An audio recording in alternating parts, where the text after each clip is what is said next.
Hello नमस्कार साथियों, मैं हूं Deepu Yadav. DP study classes में आप सभी का बहुत बहुत स्वागत है। चलो चलते हैं एक शानदार सेशन की तरफ, जो कि हम चला रहे हैं हिंदी थ्योरी की क्लास, जो कि आज हम पढ़ने वाले हैं अभिकारी शब्द। तो देर न करते हुए स्टार्ट करते हैं आज का सेशन। बात करते हैं अव्यय और निपात क्या है। ये अभिकारी शब्द है। किस प्रकार के शब्द हैं?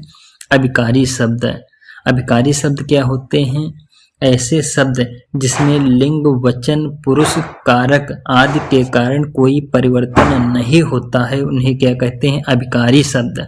और जिसमें परिवर्तन हो जाए उसे क्या कहते हैं? उसे विकारी शब्द कहते हैं। अब अव्यय का शाब्दिक अर्थ जो खर्च ना हो सके। अभिकारी शब्द का शाब्दिक अर्थ क्या है? जो खर्च ना हो सके। ये शब्द अपरिवर्तित अभिकारी एवं अव्यय रहते हैं। इसका मूल रूप स्थिर रहता है, बदलता नहीं है। इसका मूल रूप क्या है? स्थिर रहता है, बदलता नहीं है। जैसे आज का हम वचन नहीं चेंज कर सकते हैं, ना कि लिंग चेंज कर सकते हैं, ना कि पुरुष चेंज कर सकते हैं, ना कारक। तो ये सब क्या है? ये सब अभिकारी अव्यय शब्द हैं। आज, कब, इधर, किंतु, परंतु, क्योंकि, जब, तब और अंतः, इसलिए, ये शब्द क्या हैं? ये सब अव्यय शब्द हैं, जो कि अभिकारी शब्द हैं। अब बात कर लेते हैं अव्यय के कितने भेद हैं। अव्यय के कितने भेद हैं? अव्यय के 4 भेद हैं। कितने भेद हैं? 4 भेद हैं या 4 प्रकार हैं। कौन कौन? एक तो क्रिया विशेषण अव्यय, संबंध बोधक अव्यय, समुच्चय बोधक अव्यय और विस्मयादि बोधक अव्यय। तो अव्यय के कितने भेद हैं या कितने प्रकार हैं? 4 प्रकार हैं।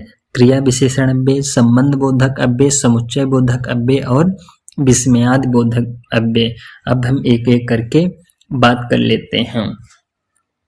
पहला है क्रिया विशेषण अव्यय। कौन सा? क्रिया विशेषण अव्यय। क्रिया विशेषण अव्यय पूछ लेता है रूप के आधार पर क्रिया विशेषण कितने प्रकार के होते हैं? 3 प्रकार के। पूछ लेता अर्थ के आधार पर क्रिया विशेषण कितने प्रकार के होते हैं? तो अर्थ के आधार पर 4 प्रकार के होते हैं। ये भी पूछ लेता है रचना के आधार पर क्रिया विशेषण कितने प्रकार के होते हैं? तो रचना के आधार पर क्रिया विशेषण 5 प्रकार के होते हैं। और प्रयोग के आधार पर क्रिया विशेषण कितने प्रकार के होते हैं? 3 प्रकार के होते हैं। अब सबसे पहले हम बात कर लेते हैं क्रिया विशेषण क्या है। वह शब्द जो वाक्य में क्रिया की विशेषता को बताने का कार्य करते हैं उन्हें क्या कहते हैं? उन्हें क्रिया विशेषण अव्यय। जो क्रिया की विशेषता बताते हैं उन्हें क्या कहते हैं? क्रिया विशेषण अव्यय कहते हैं। जो शब्द केवल क्रिया के साथ प्रयोग हो, अर्थात जिसका संबंध क्रिया से हो, उन्हें क्या कहते हैं? क्रिया विशेषण अव्यय कहते हैं। क्रिया विशेषण अव्यय को 4 प्रकार के होते हैं। यदि पूछ ले रूप के आधार पर तो 3 प्रकार के, अर्थ के आधार पर 4 प्रकार के, रचना के आधार पर क्रिया विशेषण 5 प्रकार के, प्रयोग के आधार पर रचना क्रिया विशेषण 3 प्रकार के। अब बात कर लेते हैं वो कौन कौन प्रकार हैं। पहला है कालवाचक क्रिया विशेषण। कालवाचक क्रिया विशेषण क्या है? वह शब्द जो क्रिया के होने वाले समय की विशेषता का संकेत करें वे कालवाचक क्रिया विशेषण कहलाते हैं। जैसे कि आज, कल, परसों, अभी, तभी, अब, जब, कब, तब, कभी, पश्चात, शीघ्र, पहले, पूर्ण, तत्पश्चात, निरंतर, लगातार, फिर, कभी, तुरंत, बार बार, दोपहर और कभी कभी। ये क्या है? कालवाचक क्रिया विशेषण अव्यय हैं। अब बात करते हैं स्थानवाचक क्रिया विशेषण। जिस शब्द से स्थान का बोध हो उन्हें क्या कहते हैं? स्थानवाचक क्रिया विशेषण अव्यय कहते हैं। इसके 2 भेद हैं, एक तो स्थितिवाचक और एक दिशावाचक। कौन कौन है? जैसे कि आगे, पीछे, ऊपर, नीचे, इधर, उधर, किधर, इस ओर, उस ओर, दाएं, बाएं, जहां, वहां, यहां, कहां, अंदर, बाहर, भीतर, सामने और सर्वत्र। ये सब क्या है? स्थानवाचक क्रिया विशेषण है। वाक्य दे देता है और पूछ लेता है किस प्रकार का क्रिया विशेषण है। जैसे कि सारे कलाकार ऊपर हैं, तो स्थानवाचक के बारे में बता रहा है। जैसे कि तुम यहीं ठहरो, ईश्वर सर्वव्यापक है, देश भर में कोरोना का प्रकोप जारी है। अब बात कर लेते हैं परिणामवाचक क्रिया विशेषण। परिणामवाचक क्रिया विशेषण क्या है? जिन शब्दों से क्रिया के परिणाम या फिर मात्रा का बोध हो, जैसे कि कम, न्यून, थोड़ा, ज्यादा, अधिक, न्यूनाधिक, अत्यधिक, सर्वाधिक, बहुतायत, बहुत या बूंद बूंद, स्वल्प, केवल, कुछ, बस, जरा, प्रायः, एक बार, तनिक, अतिशय, कितना, जितना, अति और निराय क्या है? परिणामवाचक क्रिया विशेषण है। जैसे कि वाक्य दे देता है और पूछ लेता है किस प्रकार का क्रिया, किस प्रकार का अव्यय है। जैसे कि अभिवाहक ने बच्चों के प्रति पर्याप्त ध्यान दिया, इसमें पर्याप्त शब्द आया तो परिणामवाचक क्रिया विशेषण अव्यय का प्रकार है। जैसे कि उन्होंने पूर्णतः समर्थन दिया, पूर्णतः शब्द आ गया। सरकार ने ऋण को पूर्णतः शब्द आ गया, माफ कर दिया, तो क्या है? परिणामवाचक क्रिया विशेषण अव्यय का प्रकार है। अब बात करते हैं रीतिवाचक क्रिया विशेषण। रीतिवाचक क्रिया विशेषण क्या है? वे शब्द जिनसे क्रिया के होने की रीति का बोध हो या पद्धति की विशेषता सूचित हो। रीत मतलब होता है तरीका या ढंग या स्थिति या फिर शैली, मतलब रीत तरीका के बारे में बताए। जैसे कि अचानक, जल्दी, एकाएक, सहसा, धीरे, ध्यानपूर्वक, कुशलपूर्वक, श्रद्धापूर्वक, बहुधा, सर्वदा, ठीक, अच्छी तरह, ठीक ढंग से, भली भांति, धीरे धीरे, शीघ्र, निसंदेह, इसलिए, एक किस प्रकार के अव्यय हैं? रीतवाचक क्रिया विशेषण अव्यय हैं। जैसे कि वाक्य पूछ लेता है किस प्रकार का वाक्य है? बालक तेज दौड़ता है, तेज शब्द आ गया तो क्या? रीत तरीका के बारे में बता रहा है, तो रीतवाचक क्रिया विशेषण अव्यय का प्रकार है। लगता है तुम मुझसे मिलना नहीं चाहते हो, मुझसे मिलना नहीं चाहते हो, तो किस प्रकार का है? रीतवाचक, तरीका के बारे में बता रहा है। जैसे कि कभी कभी मेरे दिल में ख्याल आता है, तरीका के बारे में बता रहा है। अब बात करते हैं गुणवाचक क्रिया विशेषण। जो क्रियाएं विशेषण का गुण बताती हैं, किसका? विशेषण का गुण बताती हैं, वे गुणवाचक क्रिया विशेषण कहलाते हैं। जैसे कि राम तेज दौड़ता है, तेज मतलब उसका गुण है तेज दौड़ना। मैना मीठा बोलते, मीठा क्या है? उसका गुण है। तो गुणवाचक क्रिया विशेषण अव्यय है। मूल और यौगिक के बारे में देख लेते हैं। मूल जो दूसरे शब्द से मिलकर नहीं बनते हैं, जैसे कि जब भी, तो, पीछे, जरा। यौगिक जो व्याकरणिक शब्द से मिलकर बने होते हैं, जैसे धीरे धीरे, सिरात, घर, बाहर, सच। अब जैसे कि वाक्य दे देता है और पूछ लेता है किस प्रकार का अव्यय या क्रिया विशेषण किस प्रकार का अव्यय है। जैसे घर से बाहर जाओ, घर से बाहर जाओ। सेना युद्ध के क्षेत्र में आगे बढ़ी, और सेना आगे बढ़ी। बंदर छत के ऊपर बैठा है, मोहन दीवार के ऊपर बैठा है। ये किस प्रकार के हैं? संबंध बोधक अव्यय है, क्योंकि इस कारण चिन्ह लगा है, क्योंकि क्या लगा है? कारक चिन्ह लगा है। संज्ञा या सर्वनाम के साथ, संज्ञा और सर्वनाम के साथ जब अव्यय का प्रयोग किया जाता है, किसका प्रयोग किया जाता है? अव्यय का प्रयोग किया जाता है, तो संबंध बोधक अव्यय हो जाता है। अब बात कर लेते हैं संबंध बोधक के बारे में। संबंध बोधक अव्यय क्या है? जब क्रिया विशेषण अव्यय का प्रयोग वाक्य में संज्ञा सर्वनाम के साथ किया जाता है, तो एक क्रिया विशेषण अव्यय न होकर क्या हो जाते हैं? संबंध बोधक अव्यय हो जाते हैं। जब वाक्य में क्रिया विशेषण अव्यय का प्रयोग किसी कारक, चिन्ह या परसर्ग के बाद किया जाए, तो संबंध बोधक अव्यय हो जाता है। जैसे कि पीछे हम देख चुके हैं, जैसे कि घर से बाहर जाओ, सेना युद्ध क्षेत्र से, ये क्या है? ये सब संबंध बोधक अव्यय हैं। अर्थ के आधार पर संबंध बोधक अव्यय कितने प्रकार के होते हैं? 13 प्रकार के होते हैं। तो 13 प्रकार के, वो भी 13 या फिर 14 प्रकार के होते हैं। 2021 फॉरेस्ट गार्ड में पूछा गया कि अर्थ के आधार पर संबंध बोधक अव्यय कितने प्रकार के होते हैं, तो 13 प्रकार माने गए थे, जो कि 13 या 14 प्रकार के होते हैं। प्रयोग एवं व्युत्पत्ति के आधार पर 2 प्रकार के होते हैं। देख लेते हैं कौन कौन प्रकार हैं। एक तो स्थानवाचक में आगे, पीछे, समीप, सामने, बाहर शब्द आते हैं। दिशावाचक में आसपास और तरफ, दायां बायां शब्द आते हैं। कालवाचक में पहले, बाद, आगे, आगे, पीछे, पश्चात, अब, तब शब्द आते हैं। और उद्देश्यवाचक में लिए, वास्ते, हेतु, समित, निर्मित शब्द आते हैं। व्यतिरेकवाचक में अलावा, अतिरेक, सिवा, बगैर, बिना, रहित शब्द आते हैं। और विनिमयवाचक में बदले, स्थान पर, जगह पर आदि शब्द आते हैं। और सादृश्यवाचक में समान, तुल्य, बराबर, योग्य, तरफ आदि शब्द आते हैं। और विरोधवाचक में विरोध, विरुद्ध, विपरीत और खिलाफ वाले शब्द आते हैं। पूछा गया था आगे पीछे किस संबंध बोधक का किस प्रकार का है। ऑप्शन दिए गए थे कालवाचक, स्थानवाचक, तो उसमें कालवाचक माना गया था।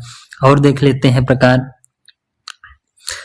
साहचर्यवाचक साथ, संग, सहित, समेत शब्द आते हैं। विषयवाचक में संबंध, विषय, आश्रय और भरोसे शब्द आते हैं। और संग्रहवाचक में लगभग, भर, मात्र, तक, अंतर्गत आदि शब्द आते हैं। तुलनावाचक में अपेक्षा, सपक्ष, समान शब्द आते हैं। और कारणवाचक में कारण, परेशानी से, मारे, चलते आदि शब्द आते हैं। और साधनवाचक में द्वारा, माध्यम, सहारे, जरिए, अर्पित शब्द आते हैं।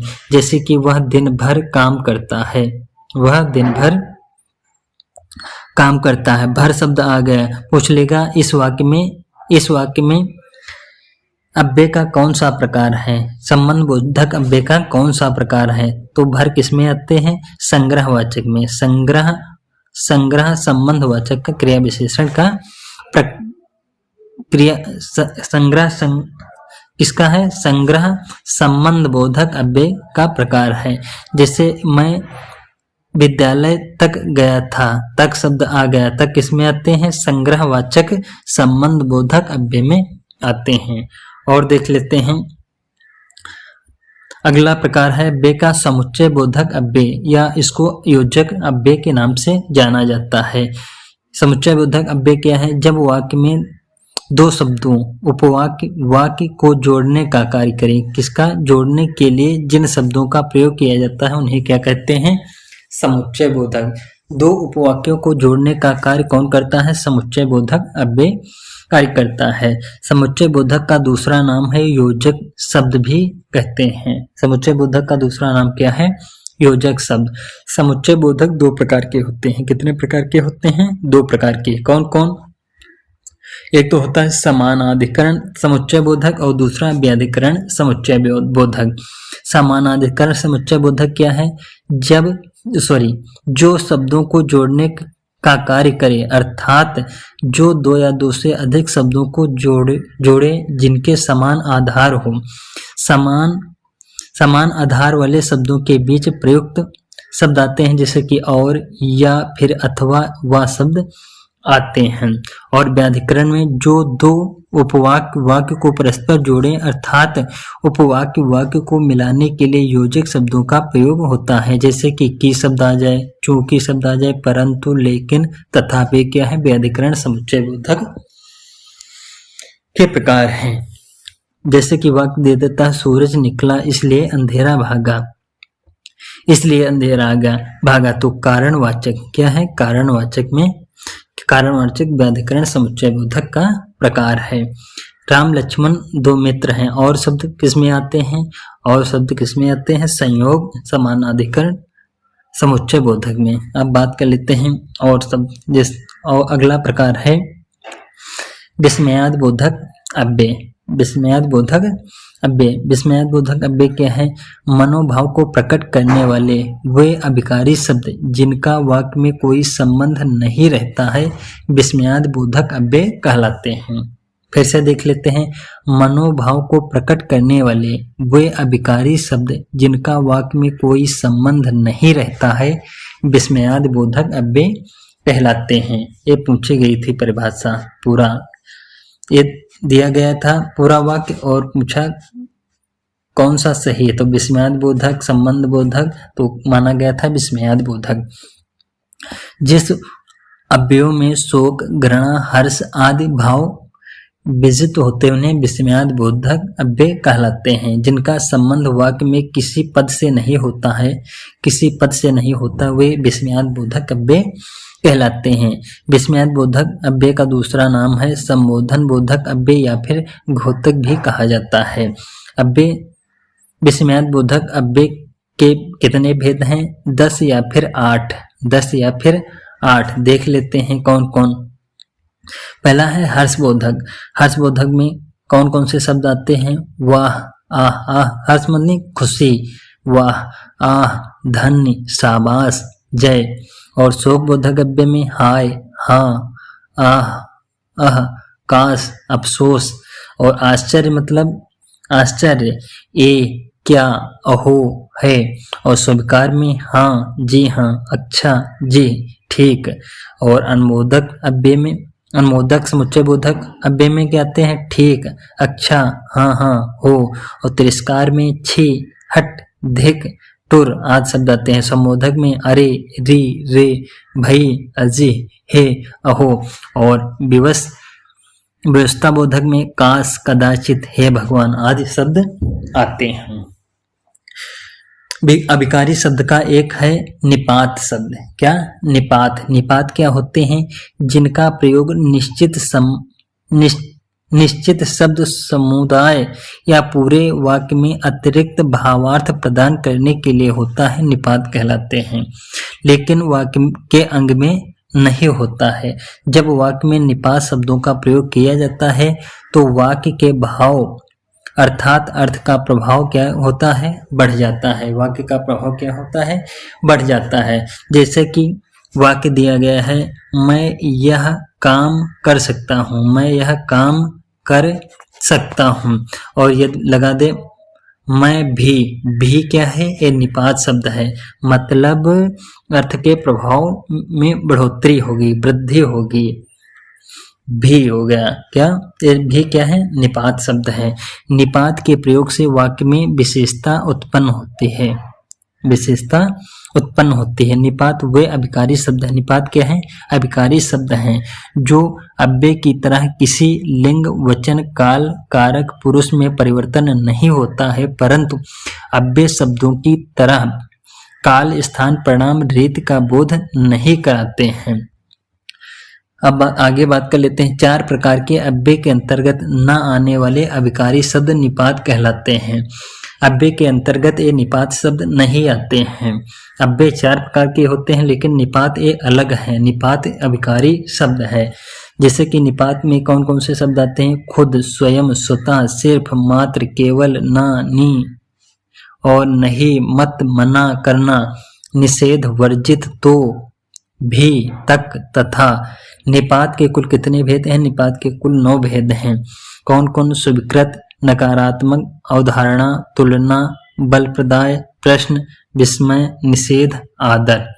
तो धन्यवाद दोस्तों। यदि मेरी क्लास अच्छी लगी हो तो please like, share and subscribe कीजिए। मिलते हैं नेक्स्ट सेशन में, तब तक के लिए धन्यवाद।